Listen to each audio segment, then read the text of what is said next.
Well, hello everyone, and welcome here to Davison Hall, home of the Saint Anselm Coaches Show, right here on ESPN New Hampshire and online at espnnewhampshire.com. Keith Dickson, head men's basketball coach, will lead off the show as he always does. Victor Joshua, sophomore guard, will make his debut in just a few minutes. Kerstin Matthews in the second half hour, head coach of the women's hockey team. We'll talk where the Hawks are right now in mid-January, certainly one of the best teams in the region. And big reason for that is Lindsey Brown's play between the pipes. The junior goaltender will sit down with us towards the end of the hour. And, of course, we'll wrap up the show with a look at the week ahead and a look at the week that was. All right, let's talk men's basketball. They went 1-1 last week, a 101-91 loss at home against Southern Connecticut. That was back on Tuesday. And then they rebounded with a 76-63 victory at Pace on Saturday, in which they pulled away late. So some mixed results this week, Coach. What'd you think overall? Yeah, well, the Southern Connecticut game was going to be a difficult game no matter what. And you know, they came in, I think, 13-2, and we knew we had our hands full, and we basically got all they had. You know, I thought they played great. And I think we were talking last week, you know, we said it had the makings of a shootout, and that's what you got, 101-91. You know, we had a hard time stopping them, and you know, that team, I think, is one of the best teams in the region. But, you know, I think they were 13 for 23 behind the line, and when they shoot like that, I think they're tough for anybody to beat. So, you know, they were 31% behind the line coming in and threw up a 13 for 23, and now it sort of changes the way you guard them. So I thought they played great. I wasn't overly disappointed with the way we played. I just thought Southern Connecticut played better. What was encouraging from your team's perspective in that game? I didn't say anything was encouraging. I mean, we lost 101-91. I was saying I wasn't disappointed, but encouraged is a different story. You know, I think where we're at, you know, you expect if we want to play at the end of the year that we have to beat the 5-6 teams that you would consider the best or go over 500. So, you know, ultimately we failed the test on our home court. So I think encourage would be the wrong word. I mean, I'm disappointed anytime we lose a game, no matter to who. You just try to put a stamp on it, try to figure it out. And, you know, in this case, I think we just gave a little bit of credit to Southern Connecticut. I thought they're good and they played great. I mean, what do you do to combat a three-point shooting team like that? I mean, the easy answer is put a hand up, right? But it's a lot more complicated than that. Sure. And truthfully, they're not a three-point shooting team, you know? So your game plan going in is you want them to take those shots. They're 31% behind the line. That in reality, they shouldn't even be taking the shot. So I think, you know, they have a decided quickness advantage, and we have to help. And what happened was once they started making shots, we sort of spaced out a little bit, and then Tylon Smith just took the basket. He had 32. So you know, you pick your poison. And we started hoping that they'd miss, and then they were making them. We had to extend a little bit, and then they got inside of us. So, you know, 13 for 23 from behind the line is really good for any team, never mind a team that sort of struggles behind the line. So, yeah, if they're going to shoot like that from behind the line, then we're in a little bit of trouble. Keith Dickson, head basketball coach, joining us, recapping a 101-91 loss against Southern Connecticut a week ago. St. A's again would rebound on the road at Pace to earn their 11th victory of the season. Well, certainly some encouraging offensive numbers in that game, though. I mean, McCahey, 19 points, 12 rebounds. Dino had 12 assists in that game. 4 of your 5 starters finished in double figures. Seems like you can score with anybody. Yeah. I don't think scoring is necessarily our problem. Although, you know, Pace sort of took us out of our rhythm in the next game where we got, you know, 76. But you know, the way both our team is built and the way Southern Connecticut is built, we knew I thought they were going to have some trouble stopping us, and I felt we might have some trouble stopping them, and I was right on both counts. You know, I think the difference in the game, you know, their guys made shots, and then our two guards, you know, I think Roy was 5 for 16 from the field, and Neal might have been 5 for 18. So they bothered our shooters more than we bothered their shooters, I think, was probably the key to the game. Let's go back to St. Rose on Saturday. That was a close ball game through the first 35 minutes or so of the game, and then your team found a way to pull it out. What was the key down the stretch? At pace, you mean? At pace. At pace, yeah.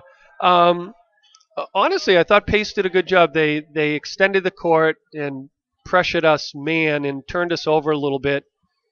And even when we didn't turn it over, we were sort of out of rhythm getting into our offensive flow. So they sort of dictated the flow of the game. And, to our credit, I think we got a handle on the way the game was played. And in the last, 10, 8, I think from probably 6.5 to 3.5, we sort of took control of the game and then, ran it out in the last 3.5 minutes. So any victory on the road in the Northeast 10, you're going to have to earn your money, So I know they're not at the top of the league, and it really doesn't matter to me. We've got a stretch here where we're 4 in a row on the road, so we've just got to take care of our business, get on the bus, play with our Blues, get a win, come back home, and try to do it again. So, any victory. I was actually pretty pleased with the way we got it out, that victory. We didn't play great. We just showed enough grit to be able to win it. Is this the time of the year where the grind starts to show its effects? Yeah, I mean, that's a great question. Our season is just so long, so at some point a team falters either physically or mentally or emotionally. And I think they're 3 separate categories, and we're fine physically. I think we've got an older group. These kids we take good care of their bodies, so that's not a problem. I think it's the emotional part of it. Can you bring enough enthusiasm, energy, your edge to the game? And then our mentality has been good. Our concentration, our focus has been good.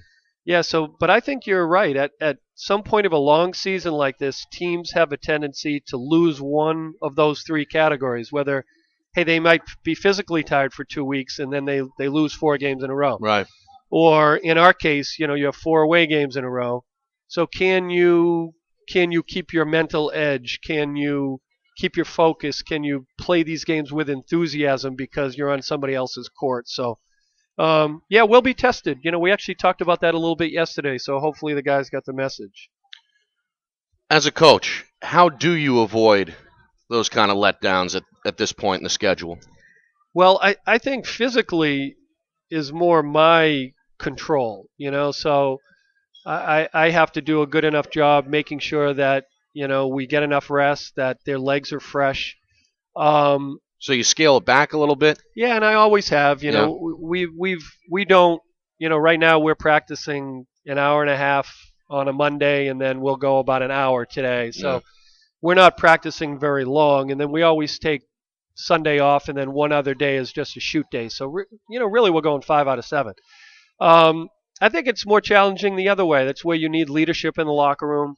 It's where you need a group of kids that understand that this is just such a long, hard grind and that they have to keep sharp all the time. When you have an older, mature team that has good leadership, you have a tendency not to lose focus. Right. Now, the personality part of it, the energy, the enthusiasm, that sort of comes from your team's personality. Do you have a couple of guys that are verbal, that keep your enthusiasm up, that a vocal leader? Yeah, so say Vic shows up, at a game and he's, just can't find his energy, that 2 or 3 kids can lift the other kids up. Right. So, hopefully you have enough guys on your team. Is Dino that guy? Dino's partially that guy, yeah. And I'm not even saying it needs to be your captain or your starters, I'm saying, your bench play really, like the guys that don't even play can add personality to your team, right, which sort of lifts everybody up and it keeps your enthusiasm. We've had a couple of kids in the past that I remember. We had a football player, Craig Dennis, for a couple of years, and Craig never played for us, but his enthusiasm and energy level during practice and in the locker room and on the bus and off the court was sort of contagious, and it sort of lifted everybody else up. So, when you put your team together, you're hoping that some personalities develop to help your team get through these kind of periods. It's actually really important and probably an area that a lot of coaches don't think about, or maybe you don't even talk about it. I don't know. Keith Dickson, longtime head basketball coach here on the men's side, joining us on the Saint Anselm Coaches Show. The sophomore Victor Joshua will follow here in just a few minutes. St. A's coming off a 76-63 road win at St. Rose. They are now 11-5 overall, and more importantly, 9-3 in conference play. I want to talk about outside this team, Coach, and it's that time of the year where high school basketball is going on. High school players are making decisions about the next level. I assume your scouting is in full force at this point as well, or is that more of an off-season activity? No, it's, we still need 2 players, so we're still actively recruiting. This is the time of year. When you go through the spring and the summer and through your fall recruiting period, those kids have a tendency to make an early decision, And we took a 2-guard from New York earlier during the early period, but we still need 2 more. So we're actively searching. I'd be lying if I said it was mostly me. It's mostly John, Mariano, our assistant, has been out, doing his job to try to locate kids. But yeah, this is actually a pretty active period for recruiting, and we've got a couple of important positions to try to fill. I know that's about all you can give me, but how do you balance that with the immediate needs of this club versus down the road with the recruits? I personally have always spent the majority of my focus on the team that I have right now. Yeah. So my focus, I'll never miss a practice to go recruiting. I'm committed. Do other head coaches do that? Yeah, I bet they do. Sure. Yeah. My philosophy has always been I'm committed to the kids that are committed here, instead of chasing people that are not committed to us. Right. So I will not miss a session with our team to try to go recruit somebody to replace somebody on our team. It's my personal philosophy. So, but John will miss practice. John will go out on Sundays or after practice to be able to see people, and he's the one that's really more active and much busier in the recruiting portion than I am, and he does a lot of the evaluation of the kid, mm-hmm. as a student, and, his ability. And then really I'll come in and evaluate their ability and try to trust his evaluation as a kid. And once we get them on campus, ultimately I have the final say on if it's a go or if it's not a go. But I don't think I've ever taken anybody just because somebody told me to take them. So. Right. But at the same time, his word holds a lot of weight. Yeah, he knows, John, all my assistants, you think about it. It's like if you don't trust them, that's why I think it's important. We've had ex-St. A's guys that have played for me. Right. That now they are working with us, that know me, that know our program, that know exactly the kind of kid that I'll like and not like, the kind of kid that'll fit, the kind of kid that has a chance to be successful here. And if they're bringing too many of the wrong kind of kids to the table, then we just got to get a different kind of assistant coach. What is the wrong kind of kid? There's a lot of the wrong kind of kid. We're real picky in our recruiting. I hate to say it, but it's this group I have right now is one of my all-time favorite groups. Really? Absolutely. We took a trip to Spain this summer, and just to be able to enjoy your team off the court. To know that when you go to practice every day that they're all committed to the same goals, whether you win or you lose, to me, at this point in my career is beside the point, because I think if you put a group together of the right kind of kids that are committed to the same goals, you're going to win many more games than you're going to lose. So having these kids, the right kind of kids in our program, really makes all the difference to me. So what's the right? I can tell you the wrong kind of kid. We'll go look at a kid in recruiting, and if we don't like the way he acts when he's off the court, or he's mouthy with his coach or with his teammates, or he's got a bad attitude, then we won't recruit him. Any kid that brings a lot of social problems to the table, we're not going to recruit him. So our list sort of gets narrowed down just because what kind of school this is academically. I'm very picky on what kind of person and what kind of student. So they're sort of stuck in a little bit of a box, but I'd say hitting the right kind of kid is as important as hitting the right kind of player, to be quite honest with you. Men's basketball head coach Keith Dickson here on the Saint Anselm Coaches Show.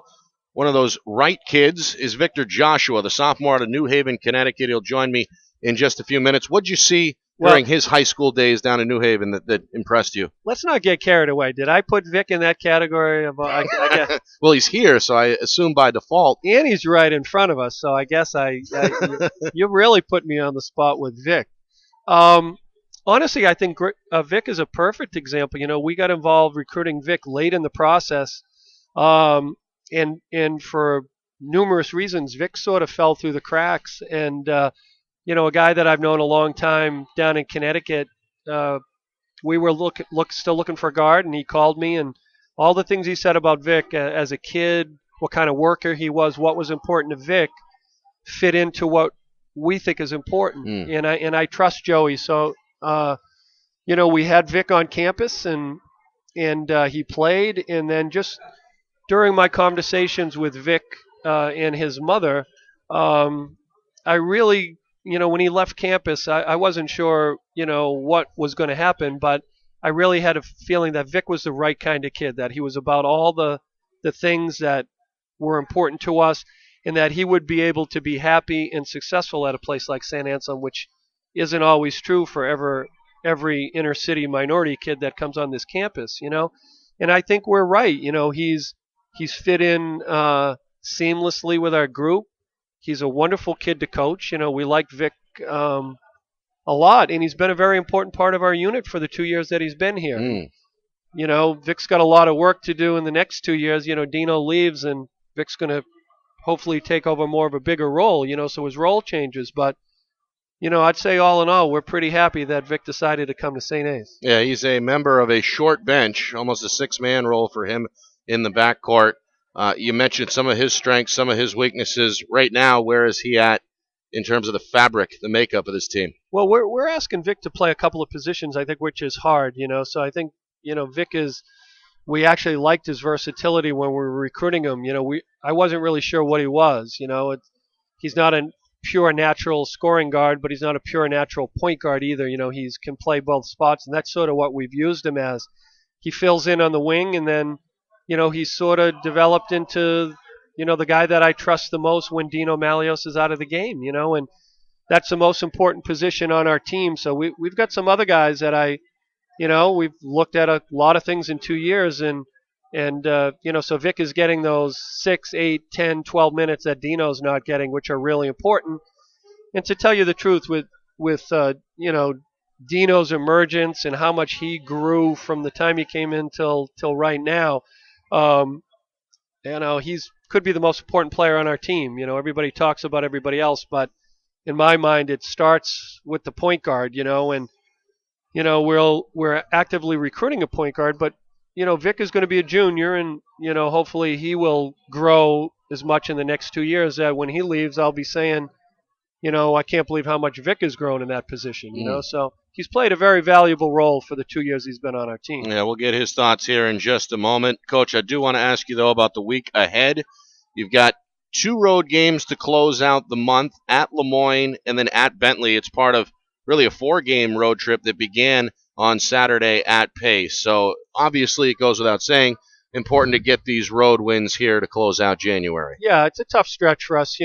This TV game that we took in February that everybody's making such a big deal about sort of screwed up the rest of our schedule, to tell you the truth. So I don't think anyone else in the league has 4 consecutive league road games. We got Pace and Lemoyne back-to-back, which are our 2 longest road trips, and then come back with Bentley on the road on Saturday after Pace and Lemoyne on the road. So, no, it's not ideal. Huge week for us. Lemoyne is good. They're older. It's very game plan specific. They're the only team in our league that's really plays a 2-3 zone like Syracuse, so you're 100% of your game you spend in zone offense. Is it true that all teams from upstate New York play the 2-3 zone? It just seems like that. I think if you're from Syracuse, you have to play 2-3 zone. So Boeheim must have put some kind of spell on Steve Evans. It's Syracuse's zone is what it is. Right. So, yeah. And they have a 6'11" center, which is, A which is problem. a problem for Yep. us just because of our size. All right, Coach.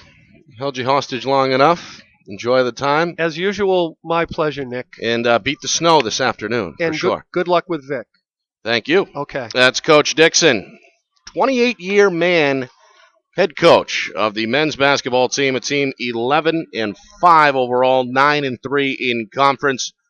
And they'll be in action tomorrow night at Lemoyne. You are listening to the Saint Anselm Coaches Show right here on ESPN New Hampshire and online at ESPNNewHampshire.com. I'm Nick Anastos. You can listen every Tuesday from 5:30 to 6:30 on both 900 AM, 1250 AM, and as I mentioned, the live stream on ESPNNewHampshire.com. Joining me now, a sophomore from New Haven, Connecticut, Victor Joshua. Welcome to the show, Vic. Thanks for having me. Been a fan of yours for a couple of years now. You heard Coach Dickson's assessment. What do you think? I mean, You fitting in well? I think I fit in very well right now. The guys made the transition very easy for me. And what's the group like? Great guys. Surprised at all? Well, I didn't really get to know the guys because I committed late. So I didn't go on my official recruiting trip. I just get to stay over with the guys here. You just kind of showed up. So I was one of the people who just show up. So it was a little tougher for me, but they made it easy. Dean Amalius is the point guard ahead of me, so he helped me a lot for learning on the court and off the court. What's the biggest thing you learned from Dino? Probably learning everybody else's traits on the court, reading what everybody does, what they like to do most on the court. That sounds like a tough job. Yeah, but that's something the point guard has to do. Understand, different things your teammates do, so they can be comfortable, shooting the ball, just basically in their head. You are a versatile player. Coach mentioned you're more than just a point guard. How would you describe your game and what position fits you the best? I'd say I'm more of a point guard. I played point guard all my life. I'm a bigger point guard though, so I'm 6'3". I can score the ball a little bit. You seem kind of like a slasher. Yeah, I wouldn't say I'm a shooter. I mean, you can see John Nielsen and Roy Mabry. They don't miss, so I'm nowhere close. I'm learning from them, but I'm definitely a slasher. I like to create plays for them. It makes it easier. Get in the lane, kick it out to them. They'll knock it down. Victor Joshua, sophomore guard, joining us here on the Saint Anselm Coaches Show. You've carved out a pretty nice role here. Not a starter, but you're getting significant minutes off the bench. Where would you like to see your game improve? In what area? Definitely since this is Dino's last year, I want to improve in my knowledge on the court, being a little more smart with my IQ, decision making.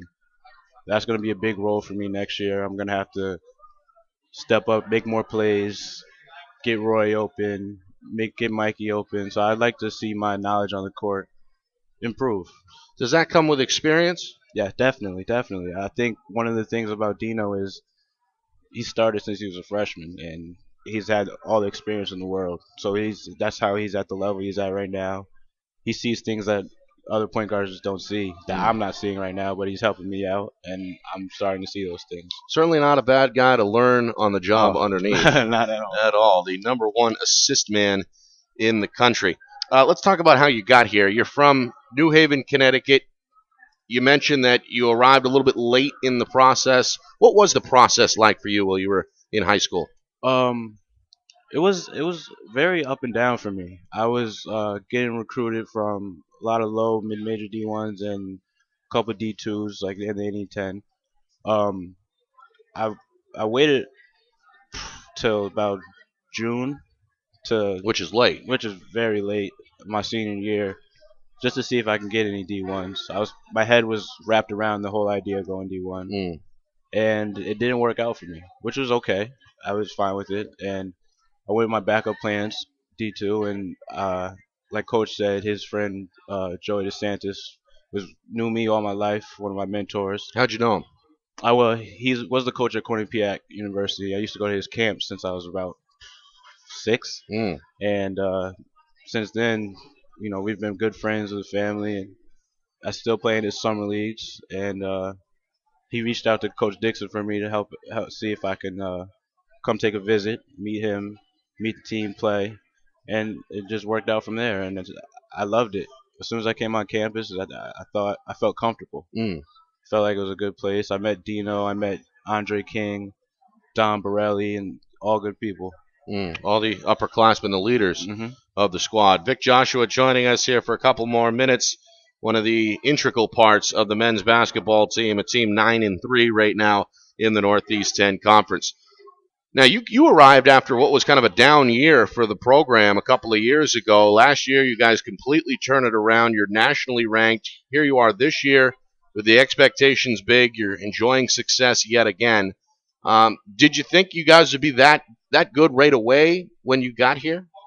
I mean, me coming in as a freshman, I thought I didn't really know what to expect because I didn't know what the college level was going to bring me, if I was going to be able to adapt quickly. So me personally, I had no clue, but everybody else seemed to be optimistic about it, and they seemed to think they were going to have a good season. They thought, the pieces they brought in were good. I mean, preseason everything looked great. Right. We all meshed well. I personally had no clue what was going to happen, but they had a strong feeling about it going in, and we did what we accomplished great things. Right. What about away from the court? I know you're only a sophomore. You got a ways to go, but eventually you're going to graduate, right? What are you going to do? I just declared criminal justice major. Nice. So I'm interested in that, but I'm still trying to figure things out. And I'm not quite sure exactly what I want to do. What do you like about the criminal justice? I think it's just very interesting figuring out other things about certain crimes, like the victim of the crime. Like we don't really get to think about how they feeling about certain things and what's going through their head, what's their process after the crime is made against them. I feel like everybody just they just become a name at that point. Exactly. Yeah. It's a name, and I find that interesting. Their process through the whole thing too. Well, I think you're in the right place for that. Very good program here on the Hilltop in criminal justice. Looking at the schedule here, talk to Coach. He says a huge week here. Huge week. 2 road games at Lemoyne and then at Bentley on Saturday. The grind, is that starting to catch up at all here late January? You feel tired, mentally exhausted, or is it just business as usual? Oh, definitely. It's a long season. It's almost about 5-6 months, I think. It's mentally it'll get you. It's a little exhausting sometimes, physically too, but you just got to push through. I mean, the good teams, the winning teams, they push through. They get through the mental steps and the physical steps and coming in practice ready every day, staying strong. That's it's definitely kicking in now. It's already January. It's about end of the season's coming up. It's almost February. Exactly. Right. Exactly. And almost tournament play, and strong teams are the ones that make it far. So if we can stay strong mentally and physically, we'll be fine. Enjoy the time. Thanks a bunch, bud. Thanks for having me. Good luck. That's Victor Joshua, the sophomore guard, joining us here on the Saint Anselm Coaches Show.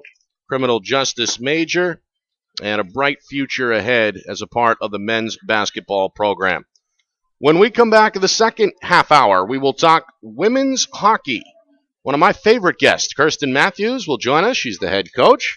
And, of course, the junior goaltender, Lindsey Brown, will join us as well. We'll take a look at the week that was and the week ahead, as we always do here on the Saint Anselm Coaches Show. It returns in a moment here on ESPN New Hampshire Radio and on the ESPN New Hampshire Radio app.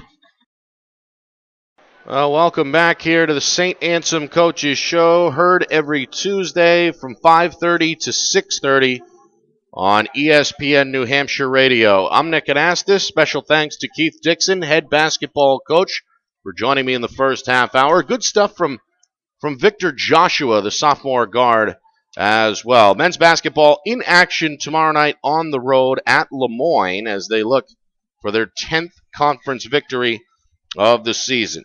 We'll be joined in a few moments by the junior goaltender Lindsey Brown from the women's ice hockey team. That's a team that has really performed well this season. 14-2 overall. That includes a 7-1 conference record. They're unbeaten at home, 8-0 at Sullivan Arena. And here to talk about that success and some other topics is the head coach, Kerstin Matthews. Welcome back, Coach. Let's start with last weekend. Pink in the rink over at Sullivan Arena. You were telling me off air, a huge success. Very big success, actually. I think we pretty much sold out of all the T-shirts we bought.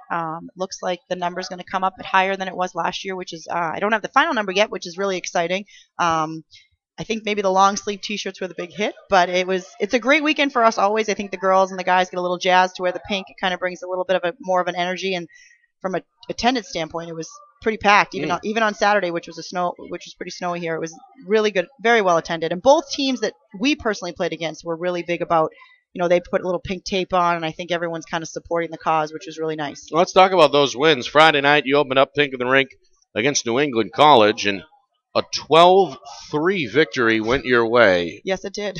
Talk about that one. That must have been one of the more wild games that you've coached, right? It is, absolutely, because to be quite honest, I want to say in the first period it was only a couple goal game, and quite frankly, I don't really think we didn't play a whole 20 minutes. We made some pretty immature mistakes, which resulted in the 3 goals because I think we got outside ourselves a little bit, but the girls did a great job. The third period is arguably our best period, and I think it's because they really buckled down and played their hockey and were very smart and kept things simple. And I keep trying to tell them this: good defense creates good offense, and they found a way to create a lot of offense in the third period. So they played a great third period. I was really happy with their performance. A little more competitive on Saturday, but again, you find a way to win 2-1 over Castleton. Castleton's one of those teams that them and UMass Southern Maine have really come up in our league. Castleton was taken over a few years ago by a new coach, and he's really done a much better job of getting them to perform. So all of our games with them have been a 1 or 2 goal game in the last couple years. They're a tough team. They boxed it in quite a bit in front of their goaltender. Their goaltender stole four goals that should have been goals from us. She played outstanding. So I thought the girls worked really hard to continue to generate offense, because it would have been very easy to be defeated, because she robbed them. She really did. There were 4 goals that she had no business saving, and she did. So. Is that something you've seen as a coach, where you're going up against just a goalie that's standing on her head, and it can be a little deflating? It absolutely. Right? Honestly, that's what happened to us at UMass Boston. I don't think we played well for the first 30 minutes, and then when we all of a sudden realized, oh wow, we could lose, we gripped our sticks too tight and we shot a lot of pucks, and the goaltender just kept getting hotter and hotter, and we couldn't find a way to find the back of the net, and part of it was us and part of it was her. And unfortunately, when you play teams that battle hard, which I think our league on the whole battles very hard, you get a hot goaltender, it doesn't matter how much offensive power you have. Some nights it just, and look at Castleton, it was a 1 goal game where arguably Lindsey comes up with a phenomenal backdoor save, and I could have argued that it could have been a 3-2 game. 3-2 game the other way. I mean, Lindsey has a handful of unreal saves as well. I thought the girl in Castleton she steals 4. She 100% steals 4, but I would argue Lindsey stole 2. So, but whose goalie's hotter? Right? So sometimes I think that's what came down. Our game against Bowdoin for second semester, truthfully, I thought that was a goaltender's game. I thought Lindsey played unbelievably well, and she stopped some pucks she had no business stopping, and we are happy to be on the fortunate end of that one. We happen to be on the fortunate end of Saturday, but in our league, unfortunately, if you take a night off, like what we did at UMass Boston, you're going to pay for it, and we did. I want to examine that game a little bit more, and I got a few more questions about Lindsey Brown as well. She'll join us here in just a few minutes, but you lose 1-0 at UMass Boston. That was back, about 2 weeks ago, January the 11th. Your only loss since November the 10th. How'd the team respond to that loss? Well, that was really the character question. How were we going to respond? And we worked a lot this past week at practice. How are you going to respond? Are you going to learn a lesson? Are you going to realize you got to bring 60 minutes? I think the girls responded very well, because I thought they came out this weekend. Castleton, I would argue, was one of our most complete games. The girls played 60 minutes. The goaltender robbed them of some opportunities, and they never got defeated. They continued to come back and give more and give more and give more, which I think is hard for a young team. And at the end of the day, I think our record doesn't indicate the fact of how young we are. We have 17 freshmen and sophomores.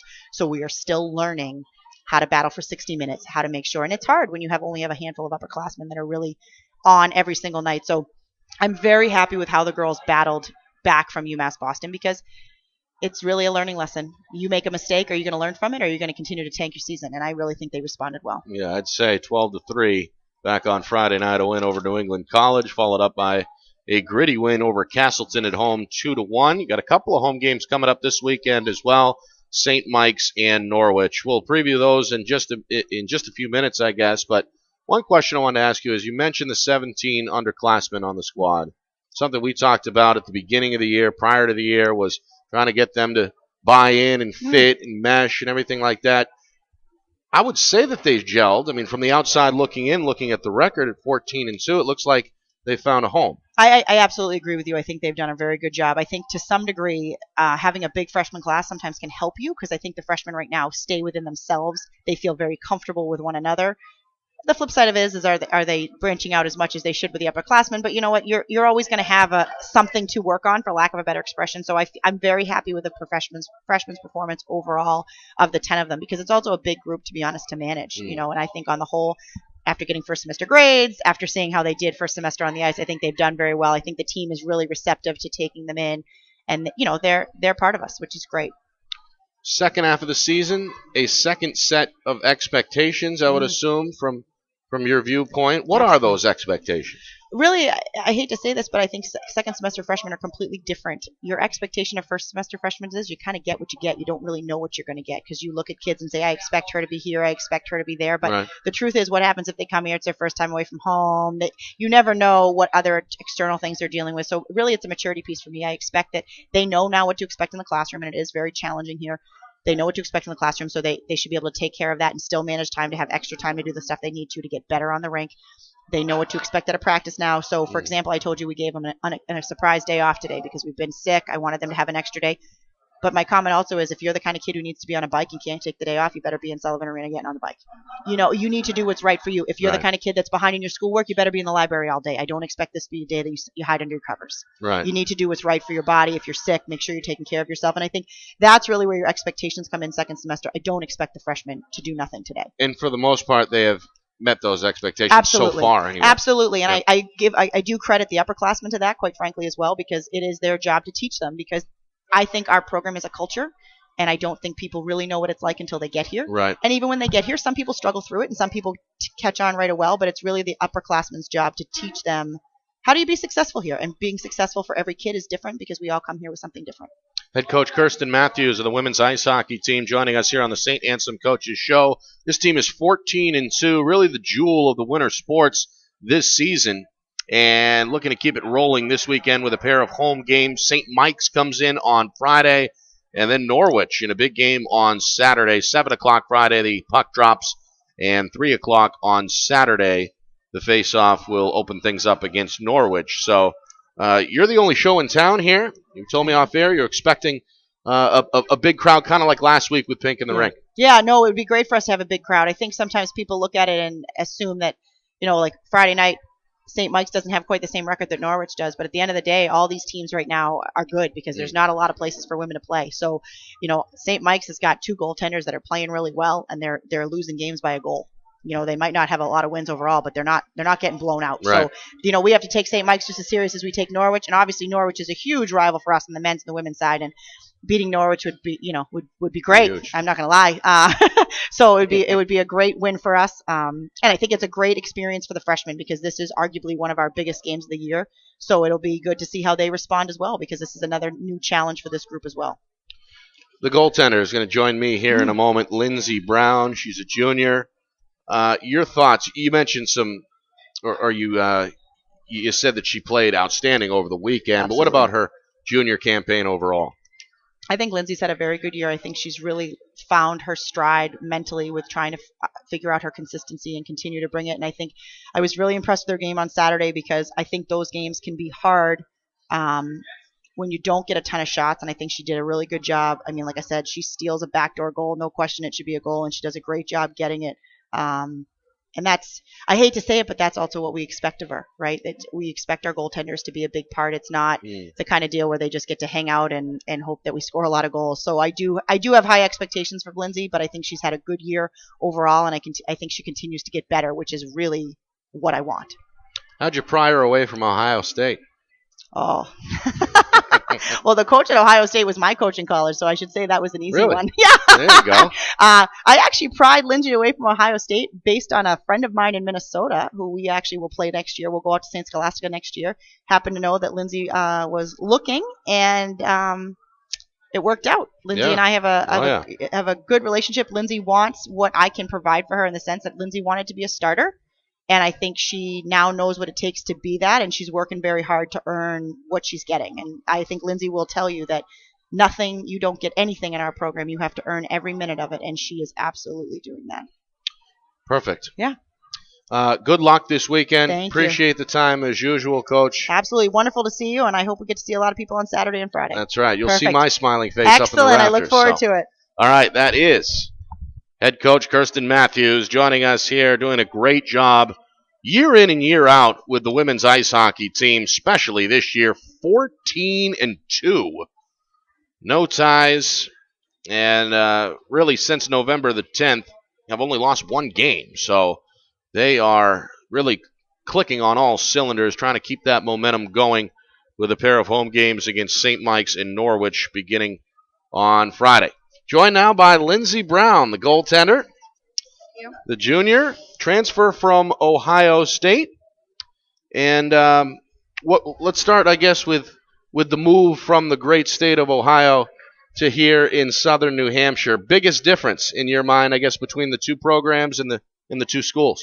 Well, this school is a little bit smaller. A little bit. So, going from 50,000 undergrads to maybe 1,500 here, I'm not really sure. So that's obviously a huge difference, but more importantly, it's the school itself. At Ohio, you have larger class sizes because there's so many kids, but here you're able to have a personal relationship with the teachers and really get a world-class education here. Which is important, obviously. Right.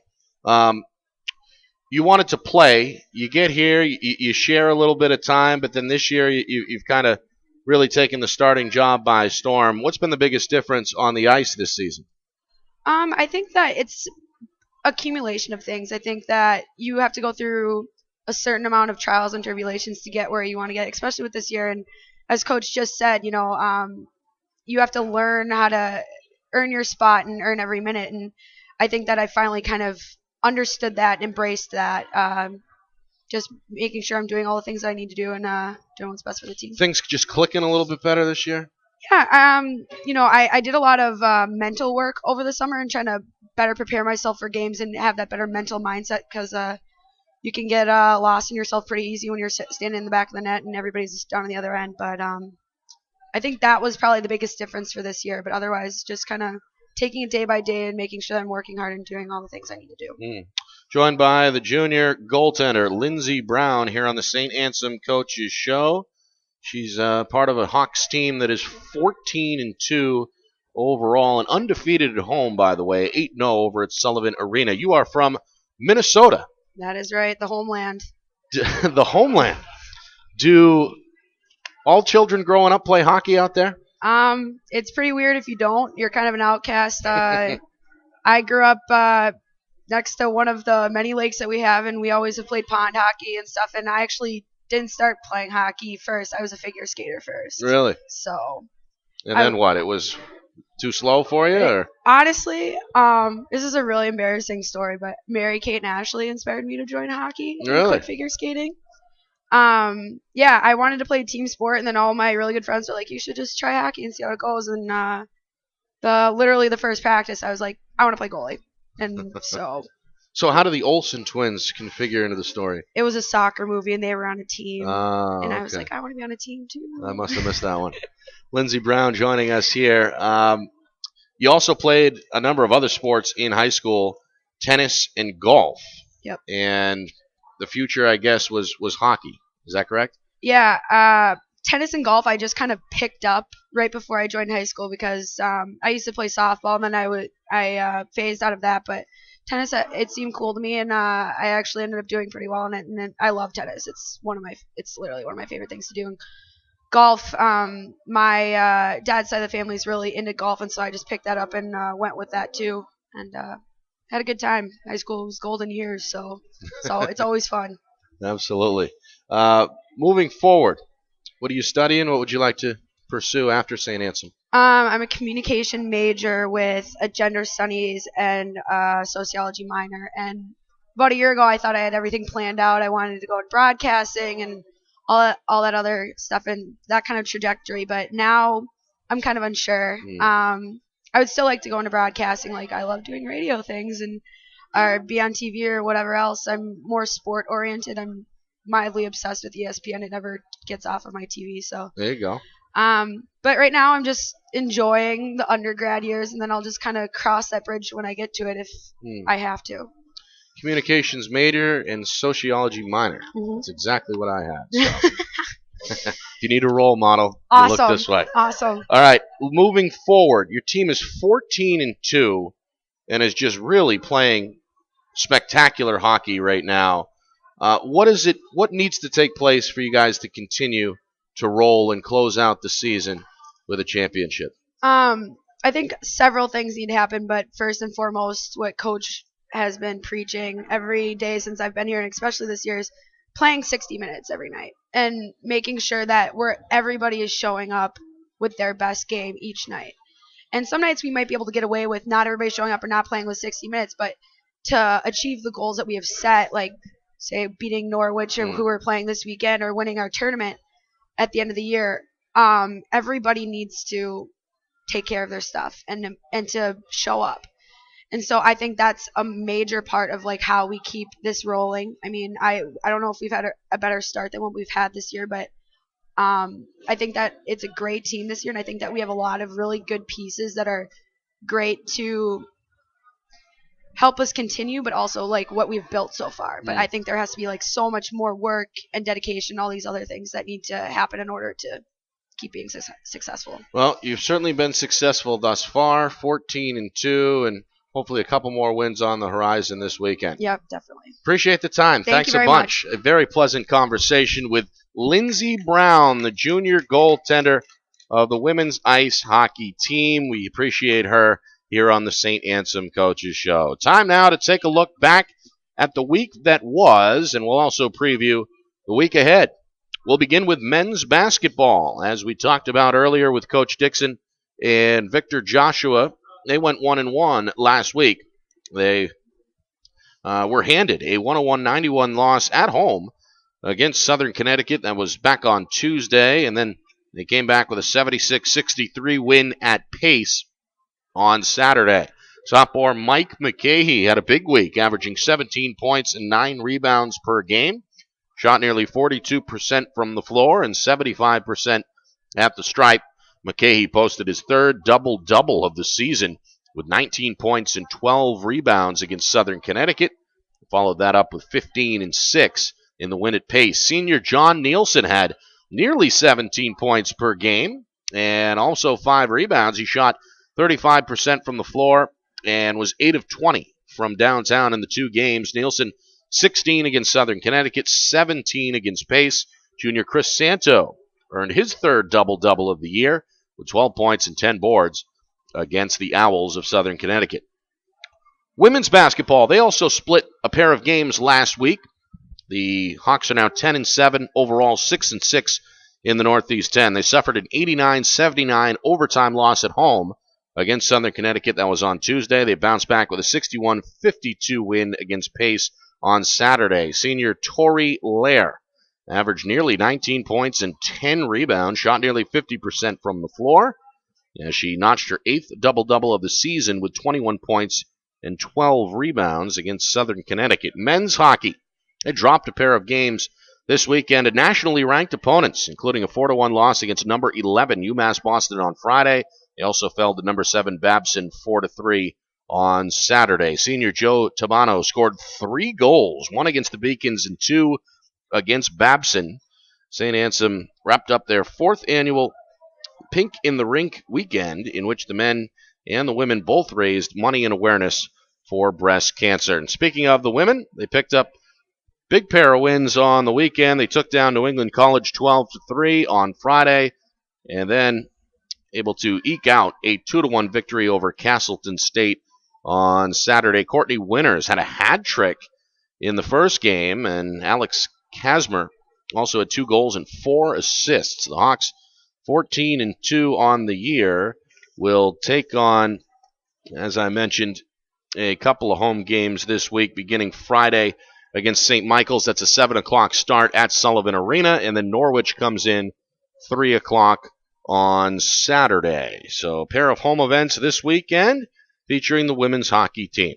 I want to thank our guests this afternoon, head coach of the men's basketball team, Keith Dickson, for joining us as he does each and every week.